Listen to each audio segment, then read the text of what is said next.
Analyse du 27 novembre. Bon, let's go. Un marché intéressant. C'est-à-dire que depuis qu'on a atteint les plus bas hier après-midi, je crois, hier matin plutôt, on a une hausse de 6%. Mais en même temps, il y a des contrats qui ont clôturé. C'est-à-dire que si on prend à partir de là et qu'on regarde jusqu'au niveau actuel, on a environ 3000 contrats qui ont clôturé. Donc c'est très intéressant.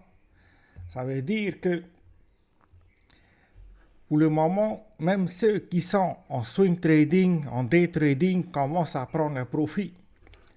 Parce qu'on arrive à un niveau clé qui est ce niveau-là. Ça, c'est notre dernière résistance.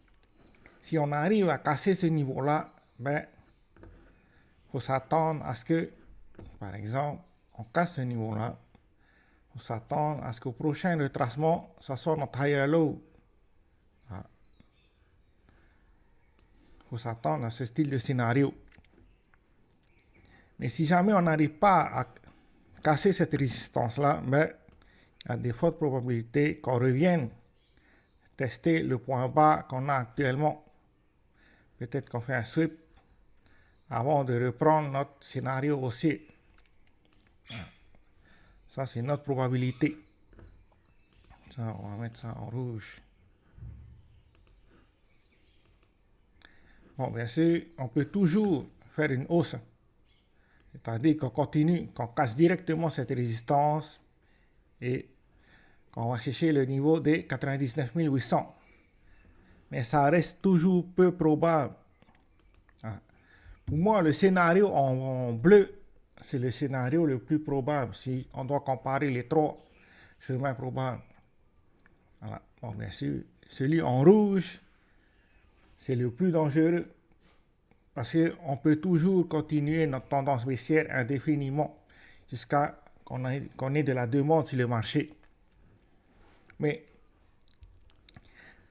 pour que les contrats clôturent, surtout à ce point-là, ça veut dire que ceux qui étaient à la vente commencent à désespérer. Donc, ils ont clôturé leur position. C'est pour ça que le marché monte, qu'on a une divergence. C'est-à-dire que le prix monte pendant que les contrats clôturent. Mais ça, c'est très intéressant. Voilà. Ça veut dire que plusieurs contrats en vente ont été clôturés. Là, récemment, c'est juste parce que ceux qui étaient en swing trading en long ou bien en day trading en long ont commencé à prendre un profit. D'ailleurs, c'est ce que j'ai fait. Je me suis positionné aux alentours de 90 400, je crois. Truc du genre. Et j'ai clôturé là ici. Voilà. Bon, ensuite, Ethereum, aujourd'hui, c'est pas mal.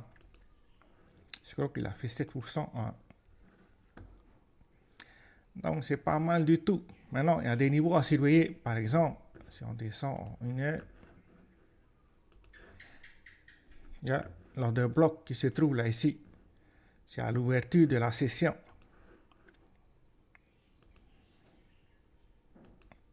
Ça, c'est un niveau très important si jamais on a une tendance baissière. Parce qu'il y a des probabilités qu'on ait du mal à casser l'order bloc. Voilà.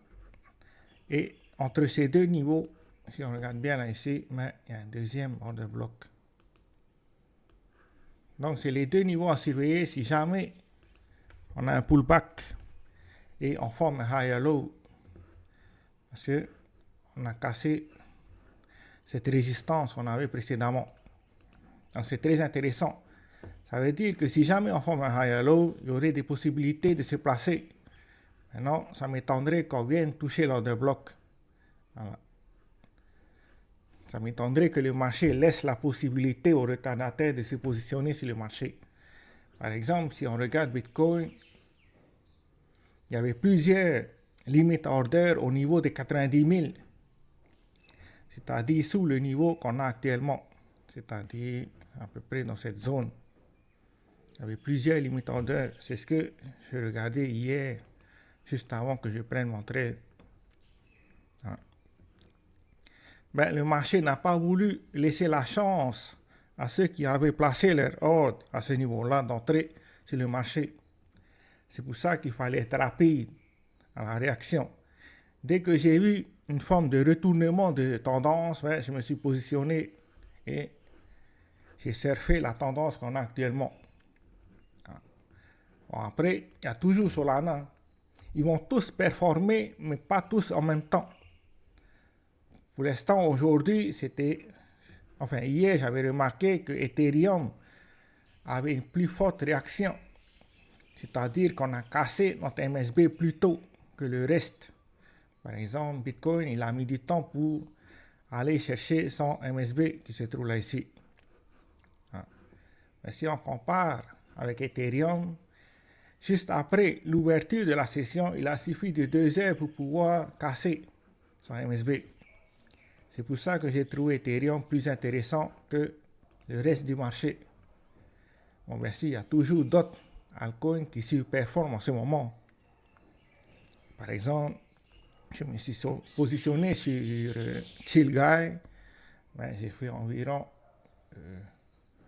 peut-être 400% en moins de 2 semaines. Donc, il y a vraiment des altcoins qui surperforment en ce moment. Très intéressant. C'est tout ce qu'on a pour aujourd'hui. Ciao, ciao.